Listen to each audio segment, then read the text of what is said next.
আপনার কি কখনো এমন মনে হয়েছে যে আপনি খুব অসহায়? কেউ একজন আপনার চেয়ে শক্তিতে বড় বলে আপনাকে যাচ্ছে তাই অপমান করছে, আর আপনি কিছুই করতে পারছেন না। এটা খুব কষ্টের অনুভূতি, তাই না? কিন্তু আজ আমি আপনাদের এমন এক গল্প শোনাবো যা শুনলে আপনি বিশ্বাস করবেন যে গায়ের জোরই সব কথা নয়। এক গভীর সবুজ জঙ্গলে বাস করত এক বিশাল বাদামি ভাল্লুক। সে শুধু বিশালই ছিল না, সে ছিল অত্যন্ত অহংকারী। সে মনে করত পুরো জঙ্গলটা তার একা সম্পত্তি।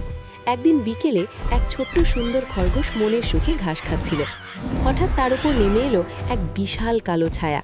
কিছু বুঝে ওঠার আগেই নিষ্ঠুর ভাল্লুকটি খরগোশের লম্বা কান ধরে তাকে শূন্যে ঝুলিয়ে দিল।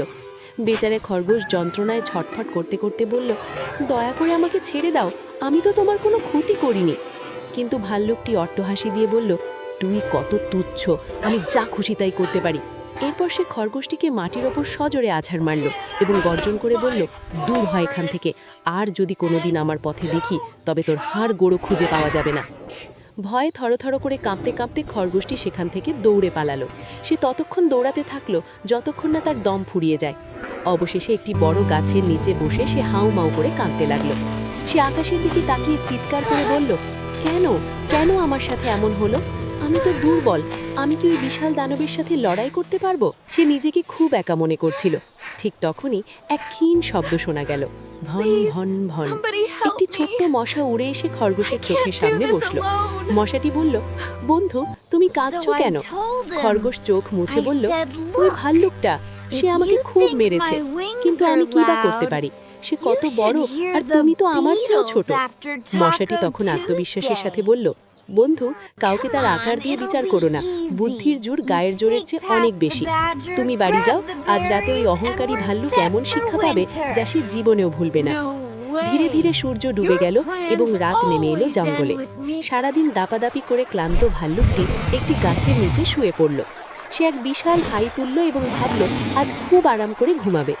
বনটা একদম নিস্তব্ধ ছিল, কিন্তু যেই না সে চোখ বন্ধ করেছে ঠিক তখনই ভন ভন ভন শব্দটা একদম তার কানের কাছে।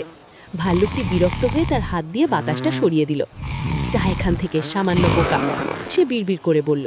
সে পাশ ফিরে শোবার চেষ্টা করল, কিন্তু আবার সেই শব্দ, ভন ভন ভন। এবার শব্দটা আরও জোরে। মশাটি আজ যুদ্ধের মেজাজে ছিল। সে সোজা গিয়ে বসল ভাল্লুকের নাকের ডগায় এবং দিল এক সুচালো কামড়। উফ বলে ভাল্লুকটি নিজের গালেই নিজেই চড় মারল। কিন্তু মশাটি ছিল খুব চালাক।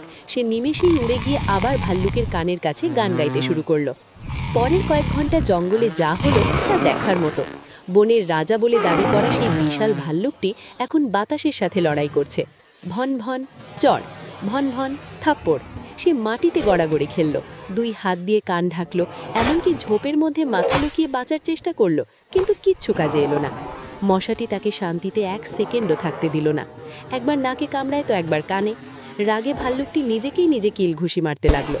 নিজের চড় খেয়ে তার গাল ফুলে লাল হয়ে গেল। সে কান্নাকাটি শুরু করে দিল, দৌড়তেই লাগে, আমাকে ছেড়ে দে। কিন্তু মশা থামল না।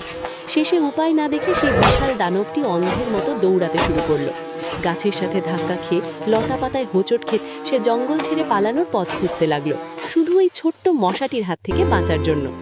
পরদিন সকালে যখন সূর্য উঠল, ভাল্লুকটির আর কোনো চিহ্নই ছিল না। লজ্জায় আর ভয়ে সে অনেক দূরে পালিয়ে গেছে। খরগোশ গর্ত থেকে বেরিয়ে এলো এবং দেখল মশাটি একটি পাতার ওপর বিশ্রাম নিচ্ছে।